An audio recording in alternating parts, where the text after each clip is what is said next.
तो यूक्रेन और रूस का युद्ध चल रहा है और इस युद्ध में ईरान खुलकर रूस के पाले में आ गया है और इसका फायदा इजराइल की खुफिया एजेंसी मोसाद ने उठाया है।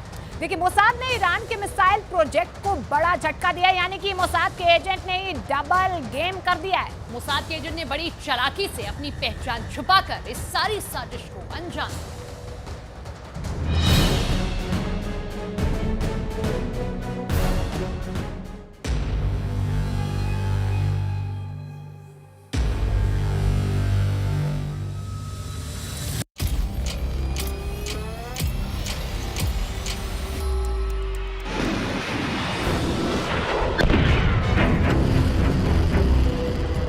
मोसाद की ताकत क्या है?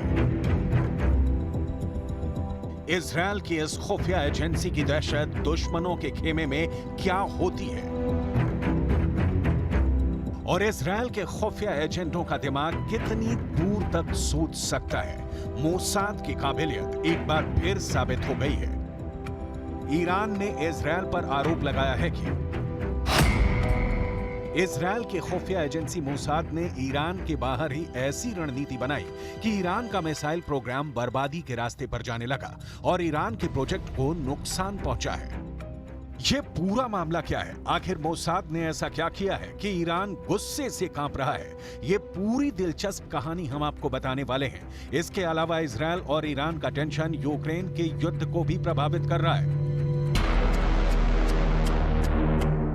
ईरान ने मोहाजिर 10 ड्रोन दुनिया को दिखा दिया है। इस ड्रोन से अमेरिका भी बेचैन है, यूक्रेन भी परेशान है और इजरायल के कैंप में भी टेंशन है। यानी सिर्फ एक ही ड्रोन से तीन मुल्कों को ईरान ने बेचैन कर दिया है।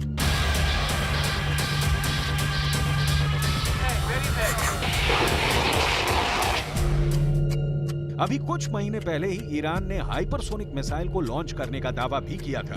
तब ईरान की सरकार का जोश इतना हाई हो गया था कि तेहरान के चौराहे पर एक बोर्ड भी लगवा दिया गया था, जिसमें कहा गया था कि इजरायल के शहर तेल अवीव को खत्म करने के लिए अब सिर्फ 400 सेकंड चाहिए।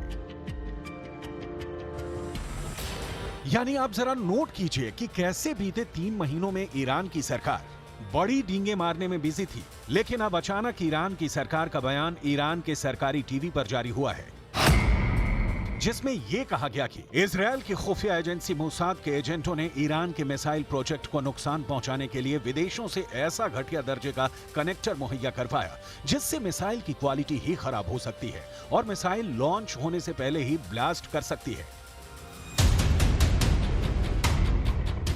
ये मोसाद का बहुत तगड़ा बदला है, क्योंकि जब ईरान दुनिया को अपनी ताकत दिखाने की कोशिश कर रहा था, उस वक्त मोसाद अंदर ही अंदर ईरान के मिसाइल कार्यक्रम की जड़ें काटने में लग गया था। 6 जून 2023 को ईरान ने फतेह हाइपरसोनिक मिसाइल दुनिया के सामने पेश की थी।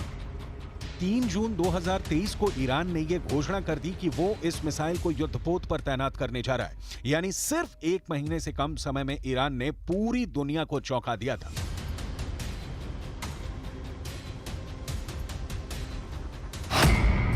इस मिसाइल की रेंज 1400 किलोमीटर है और यह मैक 15 की गति से टारगेट को नष्ट करती है। मैक 15 का मतलब है कि यह सिर्फ 1 सेकंड के अंदर करीब 5 किलोमीटर की दूरी तय कर लेगी।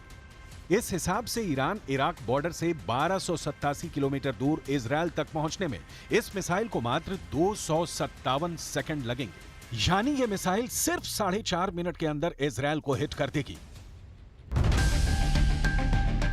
और इसी को काउंटर करना ही इजरायल की सुरक्षा एजेंसियों के लिए एक बड़ा टारगेट भी था।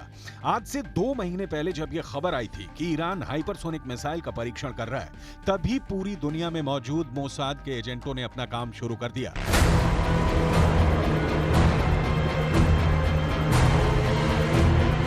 और ईरान के मिसाइल कार्यक्रम को डैमेज करने के लिए सबसे पहले उन्होंने यह पता लगाया कि ईरान अपनी मिसाइल के कौन से पार्ट्स विदेशों से आयात करता है। पता ये लगा कि ईरान मिसाइलों में लगाए जाने वाले कनेक्टर को विदेशों से आयात करना चाहता है। इसके बाद मोसाद के एजेंटों ने बड़ी ही चालाकी से ईरान की सरकार की डील ऐसे एक्सपोर्ट से करवा दी जो बेहद घटिया कनेक्टर बनाते हैं। ईरान ने ये कनेक्टर खरीद भी लिए, क्योंकि ईरान ने इसकी तस्वीरें भी अपने सरकारी टीवी पर दिखाई।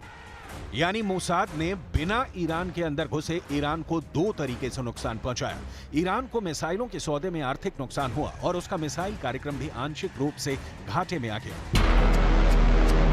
सबसे बड़ी बात यह कि इससे उल्टा ईरान के सैनिकों को ही नुकसान पहुंच सकता है, क्योंकि खराब कनेक्टर की वजह से लॉन्च होते ही ऐसी मिसाइलें ईरान के अंदर ही फटकर ईरान के लोगों को ही नुकसान पहुंचा सकती हैं। दरअसल मोसाद ने यह जाल इसलिए बिछाया क्योंकि ईरान लगातार दो तरीकों से अपनी ताकत दिखा रहा है। पहले तो ईरान के सप्लाई किए गए ड्रोन से यूक्रेन में तबाही मचा दी गई। इससे अमेरिका और यूक्रेन को झटका लगा। और दूसरी बड़ी बात यह भी है कि ईरान ने हाइपरसोनिक मिसाइल बनाने का दावा कर दिया।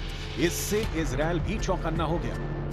उस वक्त ईरान की सरकार दुनिया में अपनी ताकत को इस तरह पेश कर रही थी जैसे इजरायल की ताकत उसके सामने बौनी हो गई है और वो इजरायल के आयरन डोम एयर डिफेंस सिस्टम को भी मात देने के काबिल हो चुकी है। तब कैसे ईरान की तरफ से बयान जारी किए गए थे, जरा सुनिए एक बार।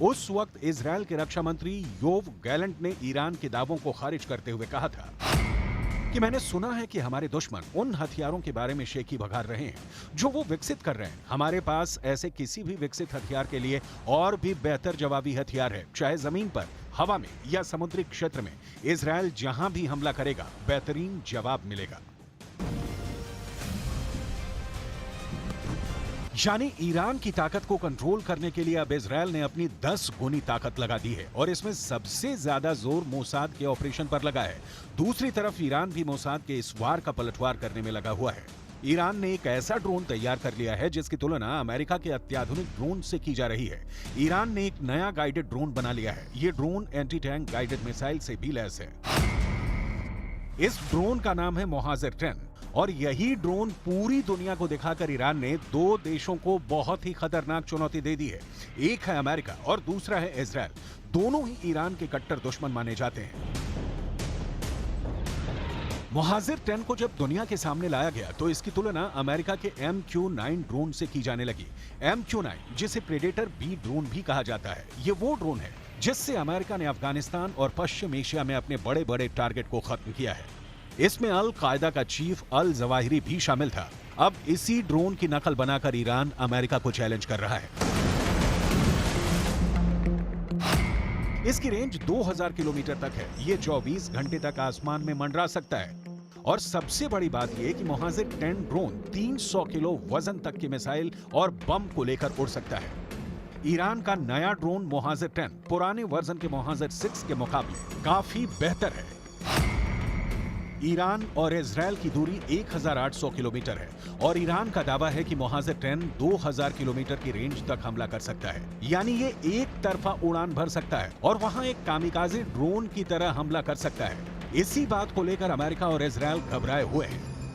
ईरान के ड्रोन की रेंज बढ़ती जा रही है और अब इसकी जद में पश्चिम एशिया के वो इलाके भी आ रहे हैं जहां अमेरिका के अड्डे हैं और वो इस ड्रोन को लेकर काफी बौखलाए हुए हैं।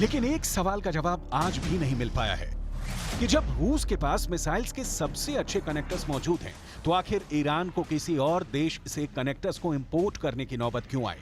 इसके बारे में कुछ एक्सपर्ट्स का यह कहना है कि रूस के हथियार गोदाम में मिसाइलों का अकाल पड़ रहा है, क्योंकि युद्ध के 500 से ज्यादा दिन बीत चुके हैं और ऐसे में मिसाइलों को बनाने के लिए सबसे पहले रूस को ही कनेक्टर्स की जरूरत है, और वो अब ये कनेक्टर्स किसी से भी एक्सपोर्ट नहीं करना चाहता है।